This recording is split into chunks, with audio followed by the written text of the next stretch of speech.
Great. I think we are live now. Yes, looks good. So I think our viewers are going to be joining us shortly. And hey, it's Richard from Challenge Post here again. So welcome to number 3 in our Developer Evangelism 101 series. So if you've been following episodes 1 or 2, it's great. We're in an amazing place. But if not, just go back to our YouTube channel and you can watch those there. So going back to the start, where we started was we recapped the kind of whole landscape of developer evangelism and looked at kind of what's going on across these different areas.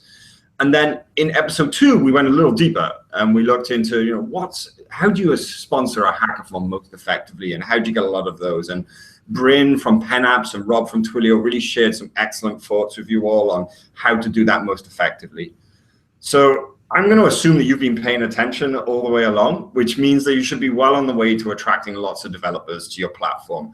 So that's good. And it brings up the next issue for us, which is metrics. And we've looked at metrics briefly before. We showed on how Challenge Post, you can kind of see the what people are building, the where they're building it, and the who's building it with our Built With analytics. And we've also talked about getting that real ROI on hackathons.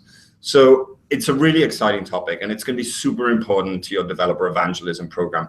So I'm joined today by Neil from Runscope, and prior to joining Runscope, Neil was the manager for developer tools and the lead evangelist at Mashery. So ton of experience, really deep in the evangelism game, and he's going to share with us some of the things that he's learned looking at metrics and developer evangelism over the years.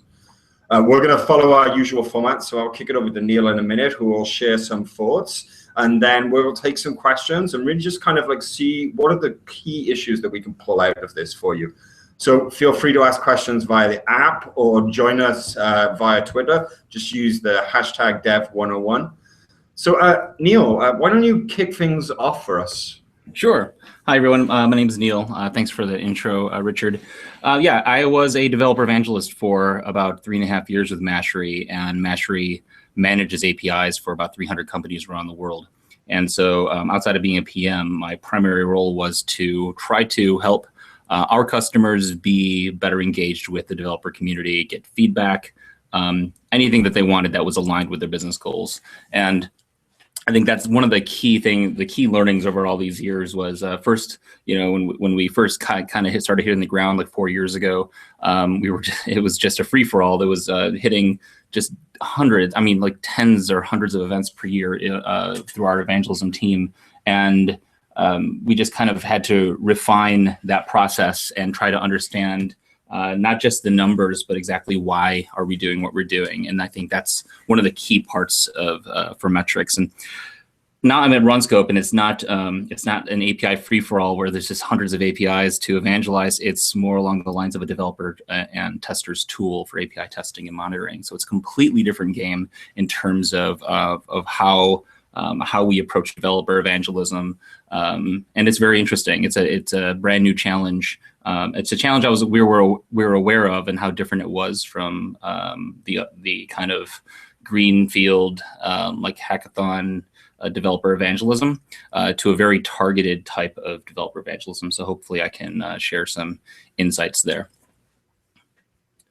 I have just a few slides. I think these are going to kind of be talking points throughout this webinar. And let's see if I can get this kicked off here successfully.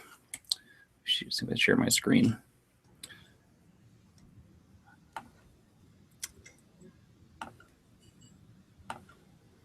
And here we go. You see my screen okay there? Yeah, looking great, Neil. Okay, excellent. So this isn't a formal deck. This is kind of a collection of my, I guess, experiences over the years, and kind of how I approach and how we approach things at Mashery, and also kind of how it spills over to how I approach evangelism now, particularly as it pertains to selecting events and, again, asking that question, why. You had a lot of W's, what and where and how, but setting a goal is super, super important. So we kind of classified events here at Mashery. Interrupt you for a second there. I don't actually think we're seeing your slides. I think we're just seeing a black screen. Oh, that's not so good. One moment. And is it changing now? Yeah, I'm seeing that now. Okay, I'll just leave it there on this PowerPoint thing here.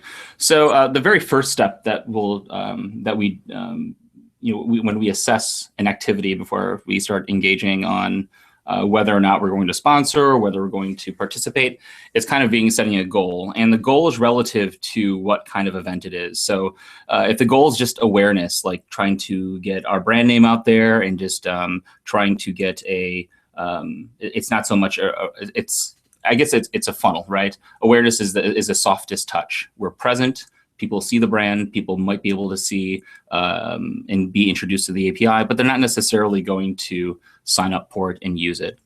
The next one is acquisition, where we're really trying to drive them to at least register and touch the platform that we're evangelizing. Register. It does not mean that they're actually going to integrate it into something. The third step would be activation, and that's kind of like, this is the holy grail. You're trying to achieve this. You want them to get their hands on it, at least make an API call or just use your platform in some way. Of course, a full-on integration would be the dream, but that's not necessarily realistic, particularly in the context or the constraints of an event. But activation is the third step.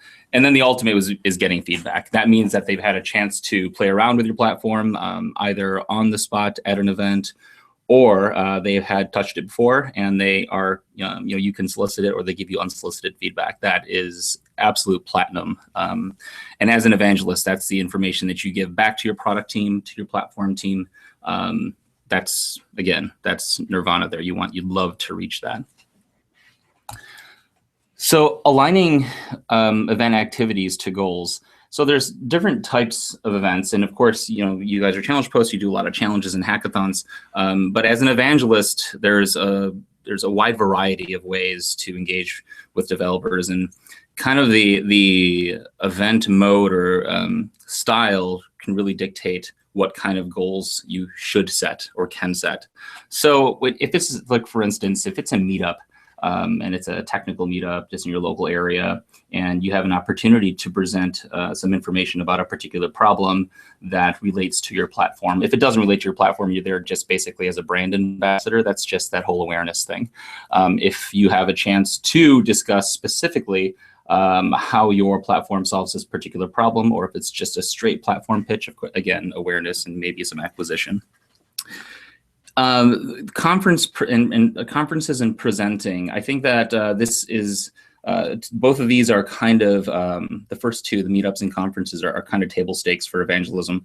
And when you're speaking at a conference, it's just I guess it's just a larger size, a larger scale version of a meetup. Also around the goal of awareness. Exhibiting is a little bit different, and this is where there's money now is in the equation. And I would say that when it comes to conference exhibiting or hackathon sponsoring, this is kind of where the rubber hits the road. When you had mentioned earlier, Richard, the term ROI, where we started thinking, okay, we have put a significant investment in. There's travel and expenses. There are sponsorship fees. There's people on there. There's men and women on the ground representing. What's the real ROI here? This is kind of where things can get. You need to get very, very creative with how you can engage, because you have, you're spending money to be there and time, which those are the resources that, well, the time in particular is the most finite. That's where you're really looking to amp up and not necessarily stay just in the awareness step. You want to be full on with, acquisition and activation at those points. And in fact, when I was at Mastery, we would really try to get as many people to activate on those APIs, building hacks with them, but really just trying them out, right? That we measured that. We measured how many registrations we received. We measured how active, if we can get them active and making calls. That was a big impetus behind having interactive documentation. Is like, we can get people to use that API within just a couple minutes. And then the last one is kind of, I'd say that the true hardcore developer evangelists, they participate themselves. So this is kind of what we joked around as hacking the hackathon. And it just did this, last week in Berlin at API Strat conference. They had their speed hack, which was a 3-hour hack, and you have to solve challenges. So as you know, I solved all of the challenges, and in one way, shape, or form, when I had to demo how I solved the challenge, I used Runscope to do it. So I was hacking the hackathon, and this is fun, right? I mean, at TechCrunch Disrupt last year, when I was still at Mashery, my last couple of days, you know, we had hacked with the Intel Edison boards. Intel acquired Mashery, so here we were building an awesome hack, a hardware hack called Shower with Friends, and we were using Mashery and Intel technology. So we hacked the hackathon again. So that's a great way, right? It's a great team building tool, but also it's just you can't lose when you are participating in an event with your own things, right? Let's see, tracking. So this is where I guess metrics comes in. So building a mechanism, so at bare minimum, you need to build a mechanism to distinguish like where these registrations are coming from. Don't rely simply on anecdotal or, hey, I think there's some type of breadcrumb that we can trace back to this particular registration. So specifically at Runscope, we have, special URLs per event.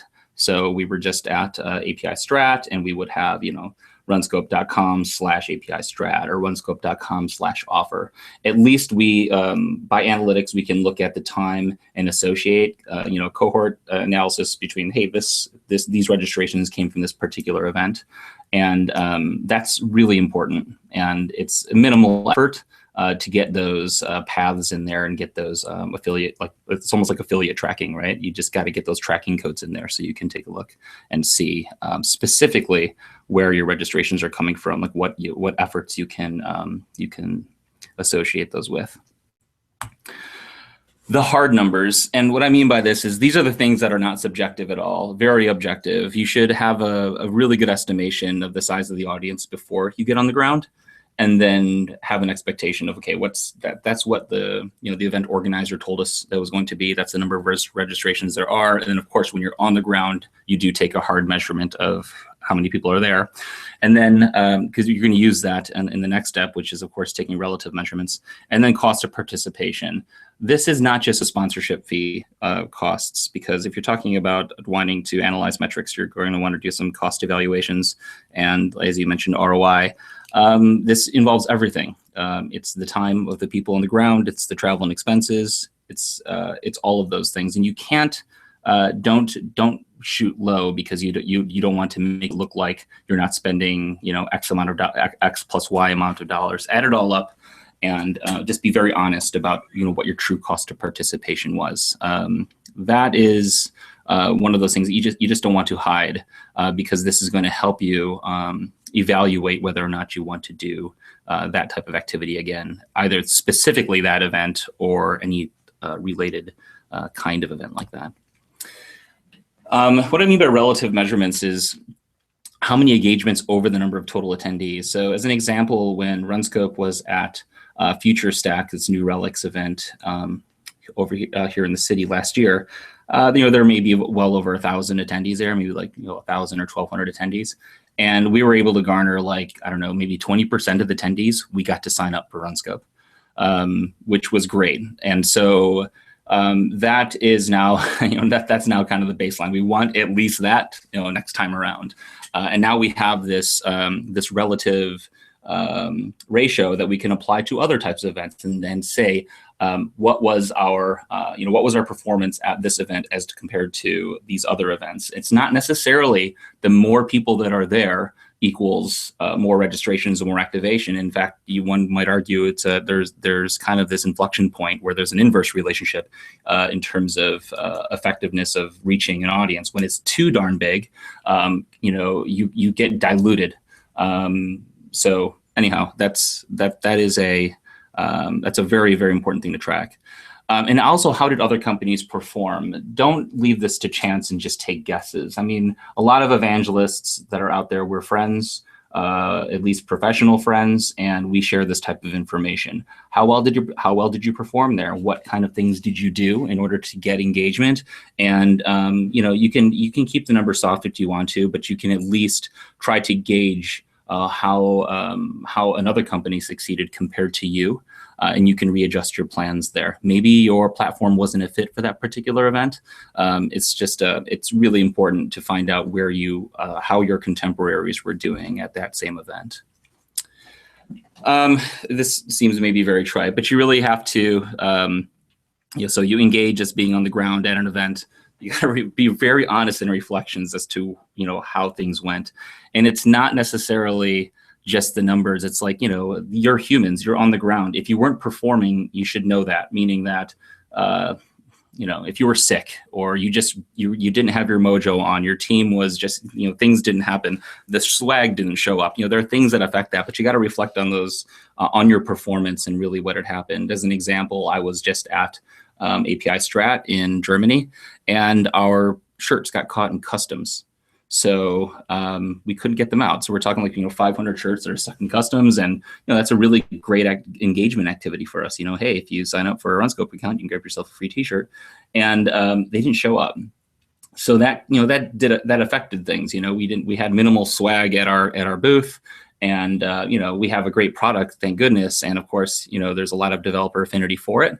But it's always great to have something to give away or some type of promotional thing at a booth, particularly you spend all that time and money getting there and sponsoring. So that being said, reflect on really what happened on the ground and improve upon it. Just don't, take that boilerplate, hey, it's another event, we're going to do the exact same thing. Always just try to make it better.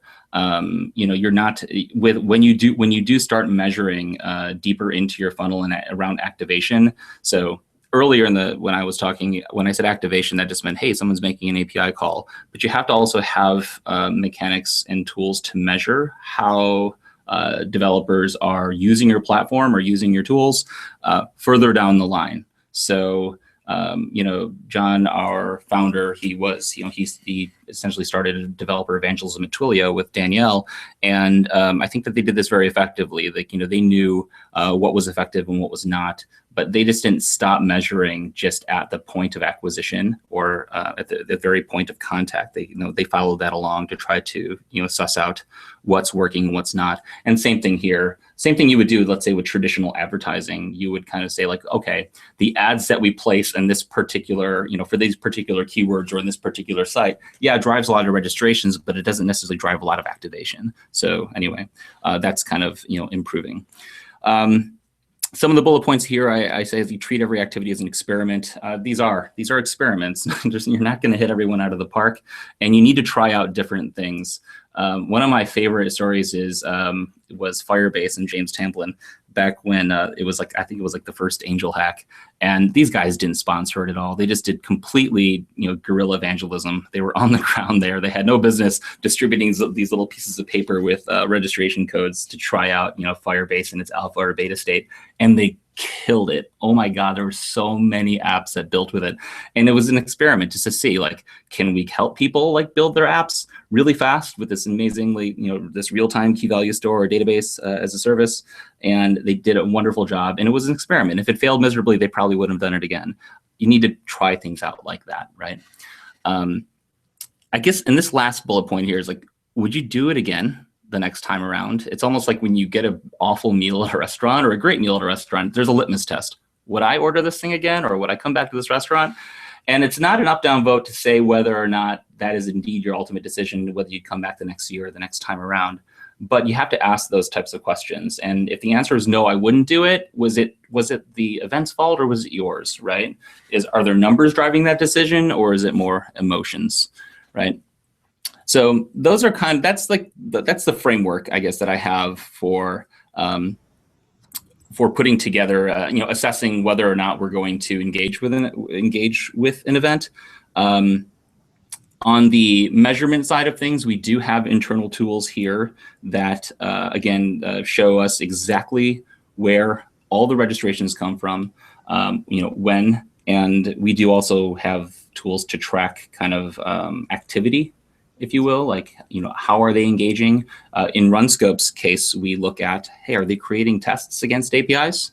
Are they setting schedules? And we have when I walked in here in September, these guys built an amazing system, and it was not necessarily, it was geared, it wasn't necessarily geared for measuring, evangelism efforts, but that's exactly how I use it, right? I know what's working and what's not.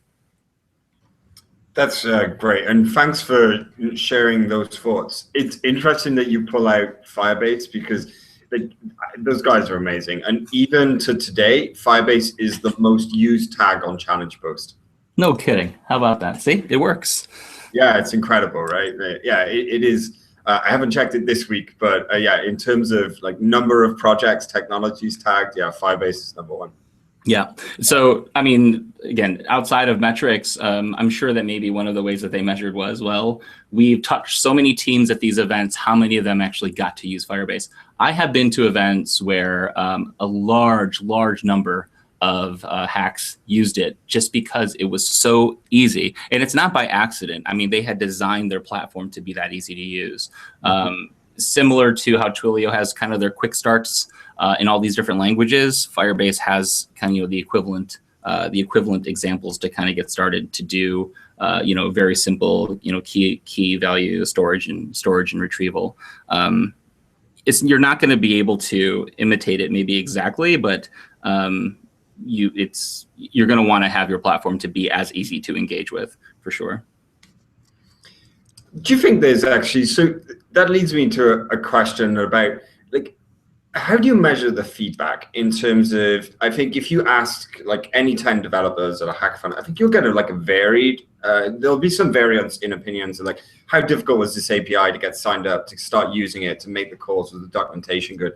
So whilst you can easily measure the volume of feedback, how do you measure the quality of feedback? Because especially when I think of like some of our audience that are going to be, starting to like push the APIs for the first time, and maybe they're not used to getting that kind of one-on-one feedback from developers. Any guidelines in how to process that and try and sort through like what's valuable feedback? Like which kind of events should you go to get the most valuable feedback? And because we know that's super important. Yeah. So, I mean, of course, quantity, the more you have, the more sample data you have, the better. That being said, the feedback, if you solicit the feedback, it's different than getting unsolicited feedback. And unsolicited feedback is not someone necessarily even walking up and them, exclaiming exactly what their experience was. It's when you're sitting down next to them and you don't necessarily hold their hand through the entire process, and you can sense by looking at how they're working with your platform, the difficulty that they're having, right? That's kind of a feedback through observation. You're not you're observing it. You're not necessarily trying to pull it out of them. That type of data is outrageously important, because that is exactly like that non-verbal feedback of, oh my gosh, if you see someone hop onto your platform, download whatever they need to download or register for whatever they need to register for, grab their credentials and get going, as opposed to them staring at the screen and they have no freaking clue. The information you need to collect at that point is, okay, if they're having a difficult time, you need to assess like what are their skill levels, right? If this person is an absolute wizard and they're still baffled and they just get frustrated and they walk away, as opposed to someone who is let's say they're a total noob and they need their hands held. Like it's a very dynamic thing. So the best feedback is that one for which you take a lot of notes. If it's like a survey form, those are okay. It's better than nothing, and that's okay feedback. But it's kind of that unscripted, unrehearsed type of collection of information that is the best. Yeah, that's really interesting. So we've got some questions coming in. So I'm going to try and organize these in a way that's going to make really sense. So, maybe we should start at the beginning. So let's assume, Neil, that like you and I were just about to launch a new API. And, for the sake of argument, let's say that API is really the core of our business model. So kind of what are the key metrics that we should really be focused on at the start? Is it simply activations, or do we need to go beyond that slightly? So I think that if you read every like lean startup book, or the principles behind wanting to do customer discovery and product market fit, hopefully you've done that already. But if you haven't done that, and this is kind of, and you're going through that process, I mean, again, I don't think that it's not just one thing that applies to any company. So if the API is core, let's give a more solid example. Let's say you were a Twilio and you're just getting off the ground. You'd set a very, very specific goal of how quick until this person can actually send a message, which is the core part of the SMS API, for instance, or how long would it take them to to set up to form a challenge to, let's say, receive a phone call. That's another thing too, by the way. Having free-for-all hackathons versus having like what I had participated on at the Speed Hack at API Strat or the Hacker Olympics, where you have a very specific goal, and the carrot at the end of the stick is points and or some type of reward. Those are very, very interesting, because it's almost as if it's like a sample app without the code. There's a little bit of cookie crumbs to follow, and you can now, at least you have a track. You should see them go down, right? So anyhow, maybe one piece of advice would be try an event or try some type of promotional thing like that, where they have to use your product in order to get to a known goal, and they know that there's a way to success rather than it being some greenfield, just invent something using our platform, right? So now at least you know what the steps are that they should be taking. That was very effective at Hacker Olympics that Twilio had thrown at their TwilioCon here in SF that I participated in. I thought it was brilliant. I remember every platform that I engaged with, and as an example, I had a challenge specifically to use the box.com API, and I had to create an account through the API. I had to upload, I had to create a meme animated GIF, and upload it and show it. So there's probably 10 different ways to do it, but at least like there was a track to follow. That's a really great way, right? Having it where it's just like, you know what, do what you want with it. Be creative. You're going to get a lot less understanding of the difficulties that somebody may have encountered using your platform. That's interesting, and I thought Speed Hack was really good, actually. I really like the idea of like having these different tracks that people can compete down. It's a very different model than like the traditional kind of free-form hackathon, like the TechCrunch ones where you build shower with friends, and these kind of very open-ended ones, and a lot of obviously on the college scene. But it's an interesting model, and I think we're going to see more of it as people experiment like with different ways of throwing hackathons. So one thing that we think a lot about on our team here when we're looking at metrics is, are we really looking at the important ones? And I know you mentioned lean methodologies, but so what are some examples of metrics in the API world that we could think of as kind of vanity metrics? The metrics we really like, they're there, and it's so tempting to share them, but you really shouldn't. Yeah. So, like for instance, we have we have a promotion here at Runscope where if you sign up for an account, you go through these steps, you can get a free shirt, right? And one of the steps is, hey, you can set up you can set up automatic scheduling, or you can set up these, and people are.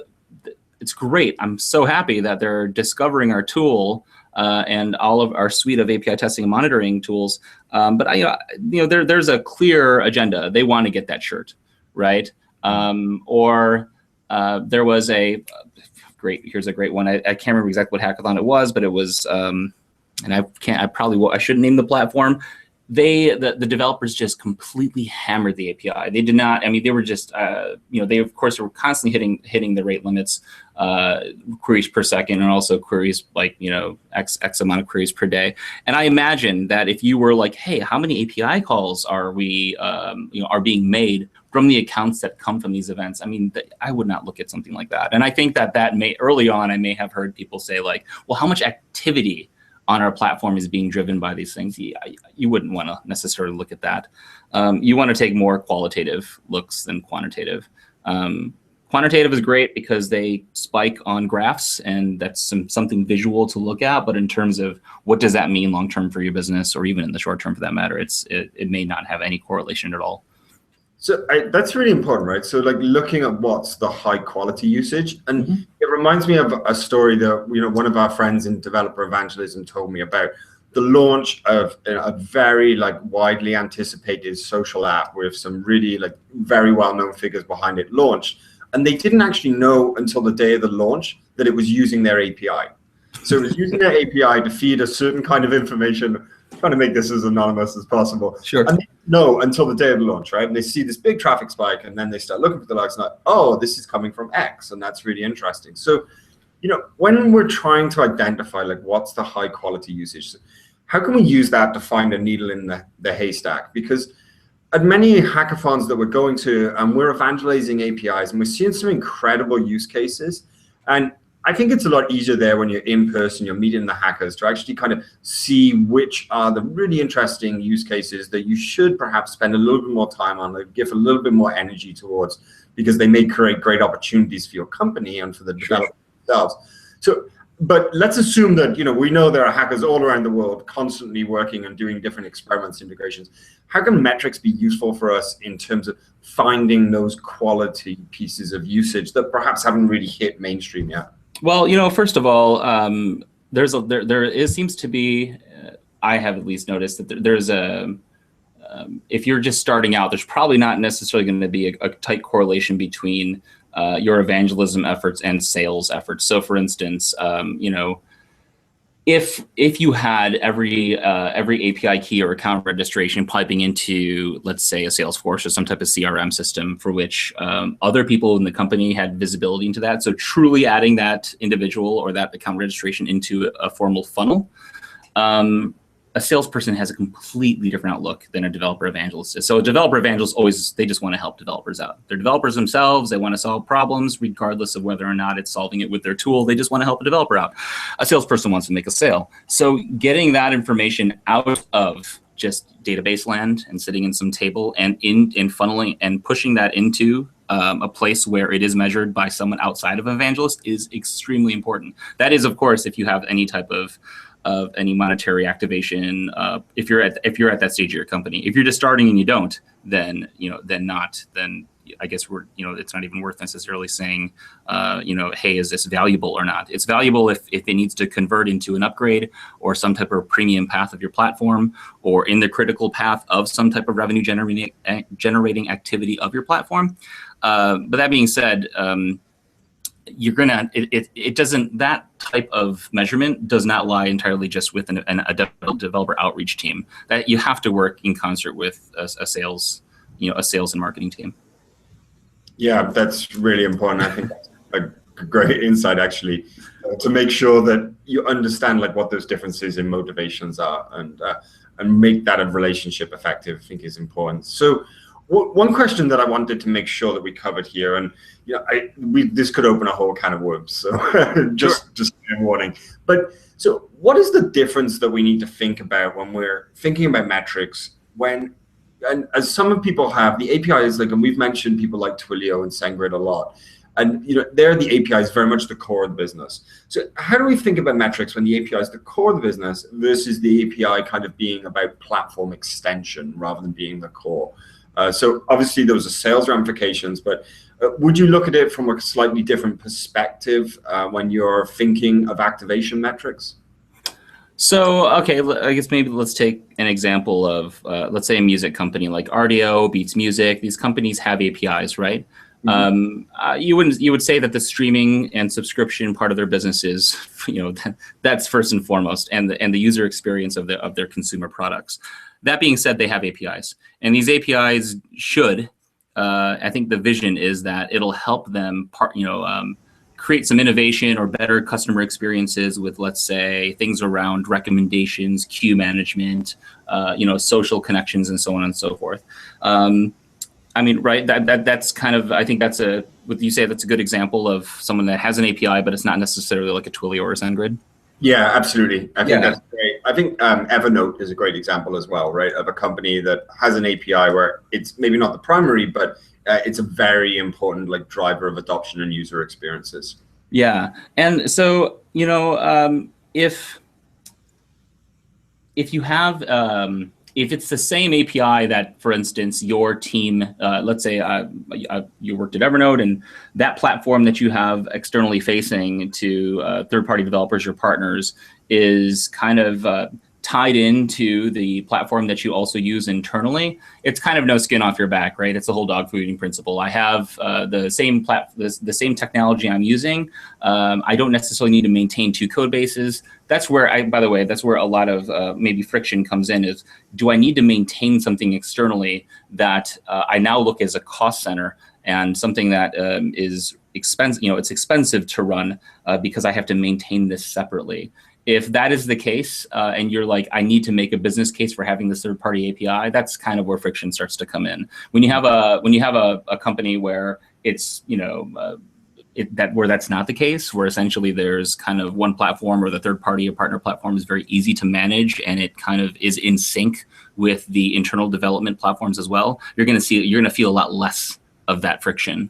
And a lot less of consternation in the company of like, wait a second, why do we have this thing? It's not really driving numbers. But back to the, either Evernote or any of these music services. Again, I think that there's no equation to it. Netflix, for instance, very famously, they had an API that predated in terms of utility, was amazing for building apps that may have been useful for improving a end user experience. Rich and I might be able to suggest a movie and push it into your queue. Mm-hmm. But the position they were taking is that we were hoping for a lot more innovation than we got. It just really wasn't there, and so they pulled back from it, right? And I think companies pull back from their public or partner APIs. For various reasons, in terms of, cost might be one issue. Like we're just not getting the benefit based on relative to the amount of money we're spending supporting this thing. Yeah, I think that's great. So I think that we're kind of coming to the end of our session here, Neil. So are there any final thoughts on this point that you wanted to leave with the viewers? Yeah, just be very specific about setting goals. I know that there's no shortage of opportunities to get on the ground and try to engage with developers, but be very realistic about, rate these events before you go into them, and vet them. If you haven't done business with these types of events before, vet them with your contemporaries and people that and then categorize it properly. Like if it's just an awareness event, then just mark it as an awareness event. When you're on the ground and after the event, you want to do your postmortem, reevaluate and say, you know what, it was amazing. We acquired so many new customers.